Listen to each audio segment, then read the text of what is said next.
तो लगा कि कुछ वक्त देना चाहिए। उसके बाद पूजा अपने घर लौट गई पटना, सिर्फ 6 महीने के बाद।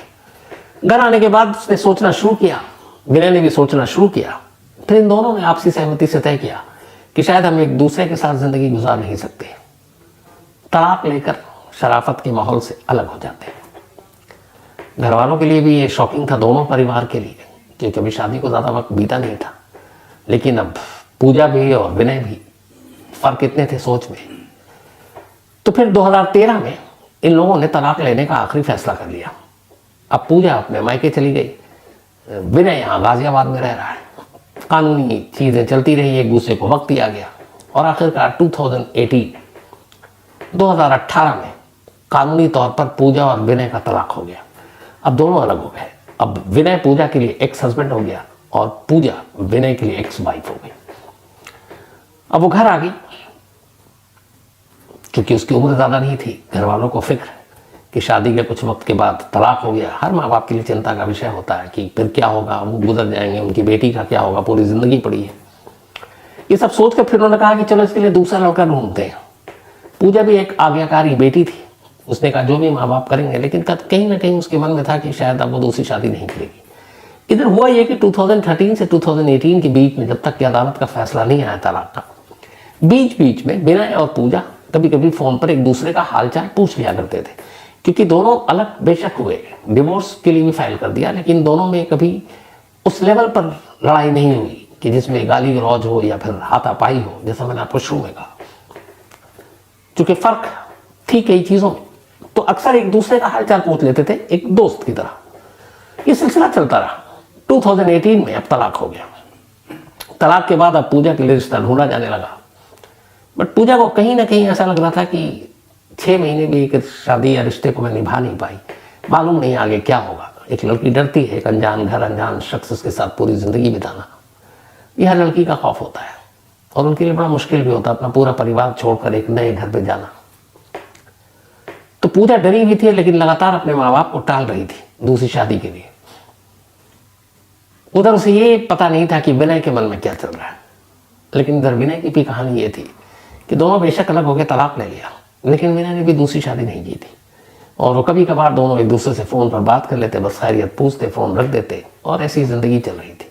इस दौरान में पूजा ने अपना वक्त काटने के लिए और इस चीज़ को भुलाने के लिए अपनी पढ़ाई शुरू कर दी। उसने बीएड किया, एमएड किया। उसे लगा कि अपने करियर पे फोकस करते हैं। शादी ब्याह के लिए टालती रही। करते करते सारी बातचीत चल रही थी, सब कुछ हो रहा था। अब 2022 आ गया, बल्कि 23, दोनों को अलग हुए हुआ। फिर अचानक ऐसा कि पूजा फोन कर रही है, उधर से विनय फोन नहीं उठा रहा। 2-4 बार ऐसा हुआ तो उसे लगा पता नहीं क्या हुआ। उसने काफी कोशिश की, विनय ने फोन नहीं उठाया। तो फिर उसने मजबूरन, चूंकि विनय गाजियाबाद में रहता था, अब उसने अपने एक्स इन लॉज को फोन किया, पूजा ने अपनी सास ससुर को। और उसने कहा कि मम्मी ऐसे ऐसे मैं विनय को फोन कर रही हूँ, फोन नहीं उठा रहा। उधर से उसकी माँ ने जो कुछ बताया, उससे पूजा के पैरों तले जमीन खिसक गई। उसने कहा कि पूजा, असल में कुछ दिन पहले अचानक विनय को दिल का दौरा पड़ा था। डॉक्टरों के पास ले जाया गया, वक्त पर पहुंच गया था, और डॉक्टरों ने कहा है कि बाईपास सर्जरी करनी पड़ेगी। अब बाईपास सर्जरी आज भी दिल का, मतलब तमाम परिवार इस चीज़ को लेकर डरते हैं, क्योंकि एक तरह से कुछ भी हो सकता है। हालांकि अब मेडिकल साइंस इतना तरक्की कर गया है कि बाईपास सर्जरी भी अब नॉर्मल चीज़ हो गई है। ये सुनते ही पूजा घबरा गई। उसने अपने फादर और मदर को ये बात बताई कि विनय को दिल का दौरा पड़ा और उसकी बाईपास सर्जरी हो रही है और वो हॉस्पिटल में एडमिट है। उसके फादर ने सुना, उन्होंने भी अफसोस जताया, लेकिन कहा कि तुम क्या कर सकती हो, अब वो तुम्हारा एक्स हस्बैंड है।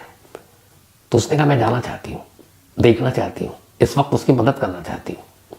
माँ बाप ने कहा ये बड़ा अजीब लगेगा, पता नहीं उसकी फैमिली वाले भी क्या सोचेंगे, क्योंकि तुम दोनों का तलाक हो चुका है।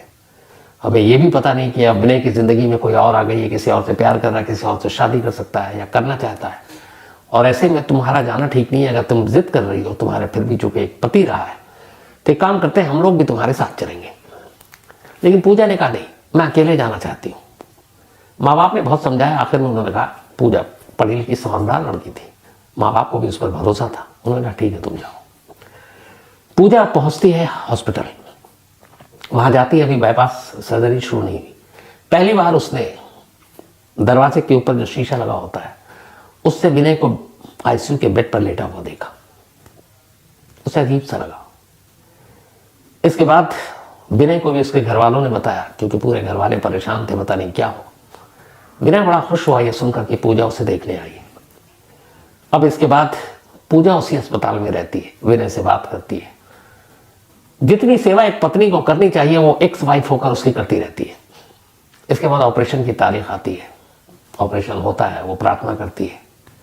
ऑपरेशन के बाद अब सब कुछ ठीक हुआ, अब रिकवरी का पीरियड चल रहा है। वो लगातार अस्पताल में दिन रात विनय की सेवा कर रही है। विनय के घर वाले भी ये देखकर हैरान है और खुद विनय भी। कुछ वक्त के बाद विनय अस्पताल से रिलीज हो गया, वो घर पहुंच गया। घर पहुंचता है, अब दोनों के रिश्ते जो है, इसे एक अस्पताल और एक दिल के दौरा जो पड़ा था उसने बदल दिए। दोनों एक दूसरे से बात करते हैं कि हम क्यों अलग हुए थे, हमने क्यों तलाक लिया। पूजा कहती है कि शायद हम दोनों को अपने रिश्ते को कुछ वक्त देना चाहिए था। डिफरेंसेस थे, फर्क थे, लेकिन ये फर्क तो बहुत सारी जगहों पे होती है। बहुत सारी चीज हम अपने माँ बाप में देखें जो उनकी आदतें हमें पसंद नहीं। जो माँ बाप हैं वो अपने बच्चों में बहुत सारी ऐसी आदतें देखते हैं जो उन्हें पसंद नहीं, जैसे टोकते हैं। भाई बहनों में होता है, दोस्तों में होता है। लेकिन क्या हम उन्हें छोड़ देते हैं, छोड़कर चले जाते हैं? अगर नहीं, अगर माँ बाप भाई बहन उनकी कुछ चीजें हमें पसंद नहीं है, डिफरेंस है, तो उन रिश्तों को तो हम नहीं छोड़ते।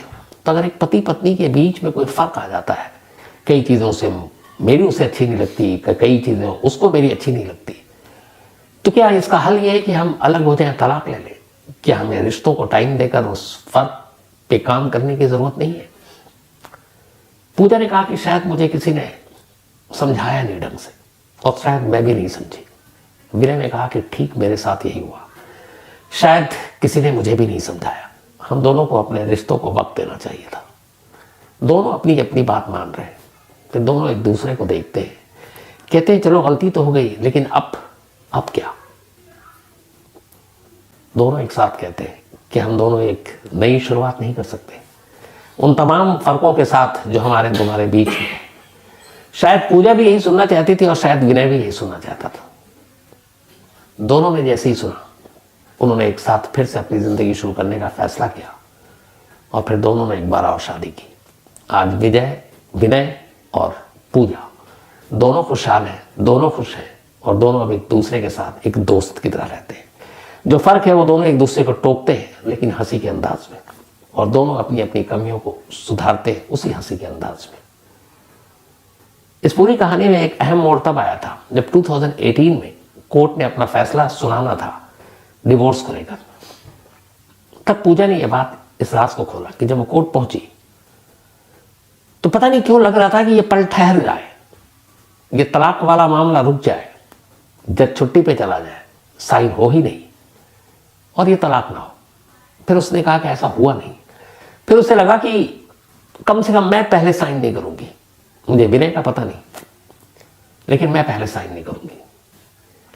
लेकिन चूंकि इससे पहले सब कुछ हो चुका था, तो दस्तखत हो चुके थे, कागज पर दोनों का तलाक हो गया था, लेकिन मन से दोनों का तलाक नहीं हुआ था, और यही वजह है। तो आदाब, नमस्कार, गुड इवनिंग, सत श्री अकाल। एक बार फिर आप तमाम लोगों का स्वागत है क्राइम तक की कहानी के इस एपिसोड में। उम्मीद है पूरी फैमिली अच्छी होगी, अपना और अपनों का ख्याल रख रही होगी। ईद मुबारक, क्योंकि आज पूरे देश में ईद मनाई जा रही है, और आप सभी को ईद मुबारक एक बार फिर से। कुछ वक्त पहले आपको गोवा की एक कहानी सुनाई थी। सूचना सेठ, एक आर्टिफिशियल इंटेलिजेंस, उसकी अपनी कंपनी, उसकी CEO, और वो कैसे गोवा पहुंचती है अपने 4 साल के बेटे के साथ, फिर उसका कत्ल करती है, उसकी लाश को एक बैग में रखती है, और फिर बैग लेकर गोवा से बेंगलुरु सड़क के रास्ते एक कैब में जा रही होती, और कैसे फिर पुलिस की टीम उस कैब ड्राइवर के जरिए और उस कैब ड्राइवर की मदद से सूचना सेठ को गिरफ्तार करती है कर्नाटक बॉर्डर पर ही। आज की कहानी कुछ जो क्रिमिनल और पुलिस के बीच में जो एक भागदौड़ होती है, जो पकड़ने और भागने की, कुछ वैसी ही कहानी है।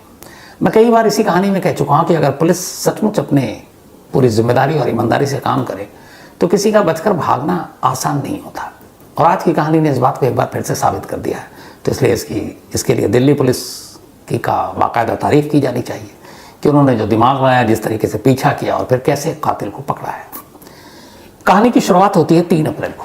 3 अप्रैल को दिल्ली के डाबरी इलाके में, ये द्वारका के पास है, एक घर में एक रुखसार नाम की महिला रहा करती थी।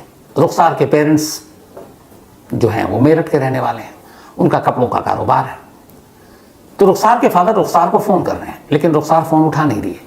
वो दिल्ली में द्वारका में एक शख्स के साथ लिव इन में रहा करती थी और उस शख्स का नाम था विपुल टेलर। विपुल टेलर सूरत का रहने वाला। तो जब रुखसार के वालिद ने फ़ोन किया और रुखसार लगातार फ़ोन उठा नहीं रही है, तो आखिरकार 3 अप्रैल को खुद ही डाबरी में रुखसार के उस घर पर पहुंच जाते हैं जहां उसने वो घर, जिसमें वो रहा करती थी। और ये घर कुछ वक्त पहले ही उसने ख़रीदा था, उसके फादर ने भी इसमें मदद की थी। जब वहाँ पहुँचते हैं तो देखते हैं घंटी वंटी बजाते हैं, कोई अंदर से आवाज़ आती नहीं, लेकिन रुखसार के फादर के पास एक और चाबी थी, क्योंकि इस घर को ख़रीदने में उन्होंने भी पैसे लगाए थे। तो उस चाबी के ज़रिए वो दरवाज़ा खोलते हैं, घर के अंदर दाखिल होते हैं, रुखसार को आवाज़ देते हैं, अंदर से कोई आवाज़ नहीं, चारों तरफ ढूंढते हैं, वो कहीं नहीं मिलती। ढूंढते ढूंढते आखिरकार उन्हें लगता है कि ये कहाँ गई, मोबाइल भी नहीं है। तो फिर वो एक घर के अंदर बहुत बड़ी अलमारी थी, एक अलमीरा जिसमें सारे कपड़े वपड़े रखे होते थे, लेकिन बहुत बड़ी वो अलमारी, और वो स्लाइडिंग डोर था उसका। तो ये ढूंढने के लिए कि कुछ रुखसार के कपड़े या बाकी सब यहाँ हैं, या वो कहीं चली गई है, या बैग वैग है कि नहीं है, उन्होंने स्लाइडिंग डोर को जैसे ही हटाया, उनकी चीखें निकल गईं। उस अलमारी के अंदर बैठी हुई हालत में रुखसार बैठी हुई थी, लेकिन जिंदा नहीं, मुर्दा। यानी कि रुखसार की लाश एक अलमारी के अंदर बंद थी, बैठी हुई हालत में, और उस लाश को देखकर लग रहा था कि वो पहले ही मर चुकी है। बदहवास बाप फौरन पुलिस को फ़ोन करता है, पुलिस की टीम मौके पर पहुंचती है, घर के अंदर आती है, तफ्तीश करती है, लाश को पोस्टमार्टम के लिए भेजा जाता है। अब रुखसार के फादर से पूरी बातचीत होती है, तब वो बताते हैं कि रुखसार की पहले शादी हो चुकी थी और उससे 6 साल का उसको बेटा भी है, लेकिन फिर पति से डिवोर्स हो गया। डिवोर्स के बाद जो उसका बेटा है वो रुखसार के माँ बाप के पास मेरठ में रहता था। रुखसार सूरत में थी। सूरत में रहने के दौरान वहीं विपुल टेलर नाम के एक नौजवान से उसकी दोस्ती हुई। दोस्ती प्यार में बदला, फिर दोनों ने मिलकर कुछ बिजनेस भी किया, और उसके बाद कपड़ों का कारोबार। फिर रुखसार दिल्ली पहुंच जाती है सूरत से, क्योंकि बीच में कोरोना और बाकी चीज़ें थी। दिल्ली में वो एक द्वारका इलाके में एक फ्लैट खरीदती है, उसमें उसके फादर मदद करते हैं, वो उसी फ्लैट में रहने लगती है। जो विपुल टेलर है वो भी सूरत से यहाँ पहुंच जाता है, और दोनों लगभग साथ लिव इन में रह रहे थे। लेकिन अब पुलिस ने जब देखा कि घर में अलमारी में लाश है, घर बंद है, रुखसार के फादर ने घर का दरवाज़ा खोला, तो फिर उसका जो बॉयफ्रेंड है जिसके साथ लिव इन में रह रही है विपुल टेलर, वो कहाँ है। जब नंबर लिया तो पता चला कि उसका मोबाइल स्विच ऑफ है। अब पुलिस, चूँकि रुखसार की लाश घर में, रहने वाला लिव इन पार्टनर वो गायब, लिव इन के दौरान में आजकल होने वाले जुर्म पुलिस के दिमाग में तो खटका हुआ। अब उन्होंने विपुल टेलर को ढूंढना शुरू किया। जो सूरत में उसके जितने भी लोग थे, फादर से जो नंबर मिले, रुखसार के मोबाइल से पता करना शुरू किया। पता चला वो तो है नहीं, वो तो दिल्ली में है, और दिल्ली में वो था नहीं। अब पुलिस ने सीसीटीवी फुटेज को खंगाला। इस घर के बाहर पता चला कि एक विपुल की कार है, मारुति सियाज। वो उसी कार से सूरत से आया था और यही कार पार्क रहती है। तो जब सीसीटीवी फुटेज देखना शुरू किया तो पुलिस ने यह पाया कि 3 अप्रैल की सुबह करीब 9 बजे फादर आए थे दोपहर को, और ये 3 अप्रैल की सुबह 9 बजे मारुति सियाज कार में बैठ रहा है और कार वहाँ से जा रही है। तो पुलिस को यकीन हो गया कि रुखसार के कत्ल के पीछे कहीं ना कहीं विपुल टेलर है। लेकिन अब उस तक पहुंचा कैसे जाए? मोबाइल बंद है, सूरत में बता रहे हैं कि वो है नहीं, लेकिन कार से वो यहाँ से निकला है। अब पुलिस को एक अंदाज़ा हुआ कि अगर यहाँ से वो भागेगा तो कहाँ जाएगा, सूरत ही जाएगा। तो दिल्ली पुलिस की कई टीमें लगाई गई अब विपुल के तलाश में। एक टीम का सिर्फ ये काम था कि वो सूरत जाने वाले जितने भी हाईवे हैं वहाँ पे लगे हुए टोल नाके और उसके सीसीटीवी फुटेज को खंगालना शुरू करे। अब पुलिस कोशिश में लग जाती है। एक सोहना बॉर्डर है जो वहाँ से करीब है, और उसी बॉर्डर से फिर आप हाईवे पर पहुँचते हैं मुंबई या सूरत जाने के लिए। तो आखिर सोहना बॉर्डर पर जब पुलिस की टीम पहुंची, सीसीटीवी फुटेज खंगाला तो पहली कामयाबी मिली। देखा कि हाँ, यहाँ से वही मारुति सियाज, उस कार का नंबर पुलिस के पास था, सीसीटीवी कैमरे के थ्रू वो कार गुजरी है।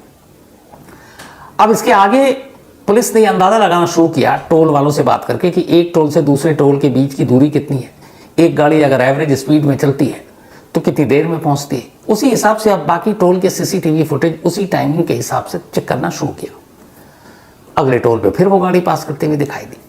पुलिस को अब यकीन हो गया कि वो पक्का सूरत की तरफ जा रहा है। नेक्स्ट आखिरकार पुलिस को पुख्ता यकीन हो गया जब उन्होंने देखा कि वो जो अभी हाल में शुरू हुआ है बॉम्बे एक्सप्रेसवे, सीधे आप मतलब टोल प्लाजा है, यहाँ से आप बॉम्बे जा सकते हैं, मुंबई। तो मुंबई जो टोल प्लाजा था वहां पे भी ये मारुति सियाज कार गुजरते हुए दिखाई दे गई। अब पुलिस मान चुकी थी कि वो पक्का सूरत की तरफ भाग रहा है। इसके बाद अगला टोल देखा, अगले टोल में भी गाड़ी दिखाई दी। अब पुलिस की टीम लगातार पीछे चल रही है। लेकिन इसके बाद फिर अगला टोल देखा तो पुलिस हैरान, क्योंकि कायदे से एक टोल के बाद दूसरे टोल तक पहुंचने में जो 2 घंटे लगने थे, अगले 4 घंटे के फुटेज में वो गाड़ी ही नहीं है। अब पुलिस ने कहा ये क्या माजरा है। फिर उसके नेक्स्ट टोल में भी उस हिसाब से देखा तो गाड़ी नहीं है। पुलिस को लगा कुछ गड़बड़ है। अब पुलिस ने फिर से सिर्फ उसी एक्यूरेट टाइमिंग के हिसाब से नहीं कि एक टोल के बाद दूसरे टोल पे 2 ही घंटे में पहुंच जाए, शायद 3 घंटे में पहुंचे, 4 घंटे में पहुंचे, गाड़ी खराब हो सकती है। तो पुलिस ने कहा कि तुम एवरेज टाइम के हिसाब से आगे का टाइम भी देखना शुरू करो। तो फिर पहली कामयाबी मिली। पता चला कि जो मुंबई एक्सप्रेसवे है उसके पहला टोल तो उसने टाइम पे पास किया जितने स्पीड में बाकी गाड़ियां पास कर रही, लेकिन उसके बाद सेकेंड टोल पे वो गाड़ी अब 3 घंटे बाद जा रही है, जिसको कायदे से 1 घंटे में गुजर जाना चाहिए, वो 4 घंटे में गुजरी। पुलिस ने कहा ऐसा क्यों हुआ। तो उन्होंने टोल वाले से पूछा। अब टोल की सड़क के अलावा जहां जहां टोल होते हैं आपने देखा होगा वहां पे बहुत सारी और चीजें होती है। तो पुलिस ने उन कैमरों को खंगालना शुरू किया तो दिखा कि मुंबई एक्सप्रेसवे टोल के बाद जो दूसरा टोल था उसके बराबर में ये गाड़ी पार्क थी और इस गाड़ी में एक बंदा भी है और वो बंदा लगभग सोई हुई हालत में है, मतलब वो सो रहा है गाड़ी में। और करीब 3 घंटे तक वो सोता रहा। 3 घंटे बाद उठा और फिर उसने गाड़ी चलाई। तब उस टाइमिंग के हिसाब से पुलिस ने देखना शुरू किया। तो ये टोल चलता रहा, दिखता रहा। अब पुलिस कोटा तक पहुंच गई। कोटा में एक पेट्रोल पंप पे भी ये जो है कैद हो गया कैमरे में। अब कोटा में इसका मोबाइल में चूंकि पुलिस के पास नंबर था लेकिन स्विच ऑफ था, कोटा में इसने ऑन किया और अपने घर सूरत में किसी से बात की तो इसका नंबर का लोकेशन भी पता चल गया। पुलिस टीम पीछे पीछे, ये आगे आ गया कातिल। कोटा से फिर ये गाड़ी चली। अब ये जा रही उसी रूट पे और दिल्ली पुलिस की टीम बस पीछे। इसी दौरान में होता ही है कि अचानक भीलवाड़ा के करीब ये गाड़ी जो टेलर चला रहा था, इसकी स्पीड बहुत ज़्यादा थी, एक बिजली के खंभे से जाकर टकरा जाती है। गाड़ी डैमेज हो गई, कुछ इसको चोट लगी, वो भी गंभीर चोट। तो जब टकराई गाड़ी रुकी, जो हाईवे के एक्सप्रेसवे के जो स्टाफ हैं उन्होंने देखा इस एक्सीडेंट को, फौरन एम्बुलेंस को बुलाया गया। एम्बुलेंस बुलाने के बाद भीलवाड़ा के एक अस्पताल में ले जाया गया विपुल पटेल, वो टेलर को। वहाँ ले जाने के बाद अब वो होश में नहीं था। वहाँ जब उसको थोड़ा सा होश आया तो फिर उसे मालूम था कि अब हॉस्पिटल में उसको अपनी सारी डिटेल देनी पड़ेगी, बताना पड़ेगा। और उसे ये भी था कि कहीं उधर लाश की बात खुल गई तो ये भी है कि सूरत का रूट यही है, बाई रोड गाड़ी भी नहीं है तो पुलिस उस तक पहुँच सकती है। सारा उसके दिमाग में चल रहा है।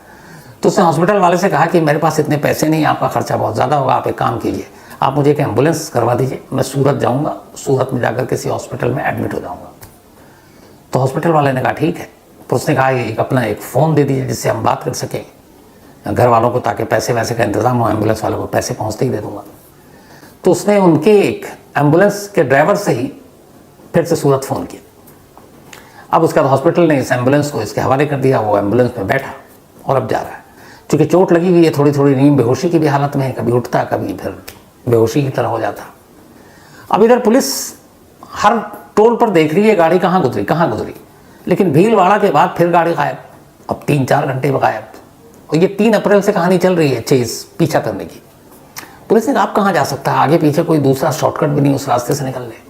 फिर पुलिस की टीम भीलवाड़ा के पास हर टोल वाले से फ़ोन पे बात करना शुरू किया, लोकल पुलिस की मदद से।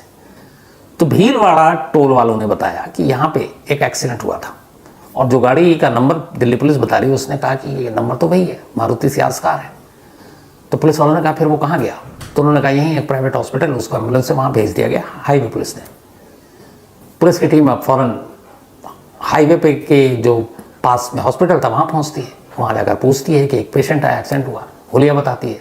हॉस्पिटल वाले कहते हैं हाँ आया तो था, लेकिन उसने ज़िद की कि हम यहाँ इलाज नहीं कराएंगे, मुझे सूरत भेज दो। एक एम्बुलेंस मंगाया, हमने एम्बुलेंस कर दिया। पुलिस वालों ने कहा कि वो जो ड्राइवर एम्बुलेंस चला रहा, क्या उसका नंबर है। तो उस एम्बुलेंस की कंपनी से उस ड्राइवर का नंबर और नाम मिल गया। अब पुलिस ने उसको फ़ोन किया, यहीं से सूचना सेट वाली कहानी शुरू हो जाती है। फ़ोन किया और उसने कहा कि देखो अब मैं जो भी बोल रहा हूँ इसको सिर्फ सुनना और कुछ रिएक्ट मत करना। तुम्हारी गाड़ी में जो शख्स घायल पड़ा हुआ है जिसको तुम लेकर सूरत जा रहे हो, ये असल में कातिल है और दिल्ली में ये एक लड़की का कत्ल करके भागा है। तो इसे पता नहीं चलना चाहिए, बस तुम अपनी गाड़ी को धीरे चलते रहो, हमारी टीम पहुंच रही है। और अगर तुम्हें कुछ लगे गड़बड़ तो कहीं पे भी टोल पे या फिर कोई पुलिस वाले दिखे तो वहीं पे रोक देना गाड़ी। पुलिस वालों ने ये जब बताया तो फिर ड्राइवर ने एक जगह गाड़ी रोकी एम्बुलेंस को और फिर पुलिस से बात की। उसने कहा कि वो तो लगभग सोता ही हुआ जा रहा है क्योंकि उसके चोट लगी है, उसको इंजेक्शन भी दिया गया है, तो नींद बेहोशी की हालत में है। पुलिस की टीम ने कहा फिर तो और भी ठीक है, तो बस तुम गाड़ी स्लो चलाओ, हम पहुँच रहे हैं। इसके बाद ये गाड़ी उदयपुर पहुँचती है।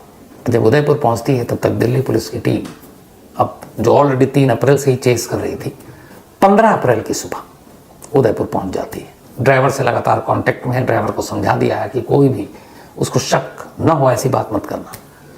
जैसे ही, और ड्राइवर के अब गाड़ी का लोकेशन भी पुलिस के पास था, तो उस लोकेशन को फॉलो करते हुए आखिरकार पुलिस की टीम स्पीड में उदयपुर पहुंचती है, एम्बुलेंस को रोकती है और उसमें से उस घायल विपुल टेलर को उठाती है। पहले वहीं एक डॉक्टर को दिखाती है, पता चला इतना सीरियस कोई मामला नहीं है। तो फिर उसे उसी एम्बुलेंस में पुलिस की निगरानी में वापस दिल्ली लाती है और इस तरीके से एक कातिल का ये जो चेस पूरा करने का था वो खत्म होता है। लाने के बाद अब उससे पूछताछ होती है। पूछताछ होने के बाद 3 अप्रैल को ये कत्ल हुआ, 5 को वो पकड़ा गया। फिर वो बताता है कि असल में ये दोनों लिव इन में रहा करते थे। जब उसकी शादी टूट गई, तलाक हो गया, तो ये उसके करीब आए और एक दूसरे से प्यार करने लगे। फिर दिल्ली में एक मकान लिया, दिल्ली में लिव इन में रहने लगे। लेकिन बाद में अब वो जिद करने लगी कि तुम मुझसे शादी करो, और उसने कहा मैं अभी शादी करना नहीं चाहता था। बट वो जोर डालने लगी और उसने कुछ पैसे दिए तो वो पैसे मांगने लगी। तो उसे लगा कि ये भी चली जाएगी, घर भी चला जाएगा, और वो उस घर पे भी नज़र रखे हुआ था जो दिल्ली में है। तब इसने कुछ क्रिमिनल या गैंगस्टर्स को कांटेक्ट किया, क्योंकि इसका भी पुराना क्रिमिनल रिकॉर्ड है बहुत सारा, विपुल टेलर का। तो इसने दिल्ली के उस गैंग से कांटेक्ट किया। उस गैंग का नाम है जितेंद्र गोगी। बल्कि जैसे तिहाड़ में आपको याद होगा चाकू छुरी चली थी, इसी गैंग के लोग थे।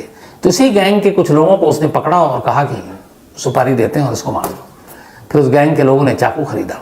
इसके बाद 2 अप्रैल की रात, बल्कि शाम को, ये विपुल टेलर ही लेकर पहुंचता है और फिर अपने सामने, इसके सामने जिसके साथ वो लिव इन में रह रहा था, चाकू से उसकी हत्या कर दी जाती है। खून वून साफ करता है। फिर उसकी लाश को बड़ी सी अलमारी में इस तरीके से रखता है जैसे वो बैठी हुई है, और फिर अपने जो ज़रूरत के सामान थे वो लेता है और सुबह होने का इंतज़ार करता है ताकि आस पड़ोस के लोगों को शक ना हो। और जब सुबह होती है वो अपनी गाड़ी में बैठता है और निकल लेता है।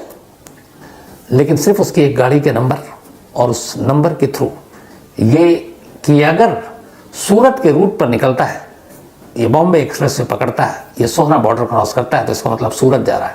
तो पुलिस के पास काफ़ी वक्त था इसको चेस करने का और इसको पकड़ने का।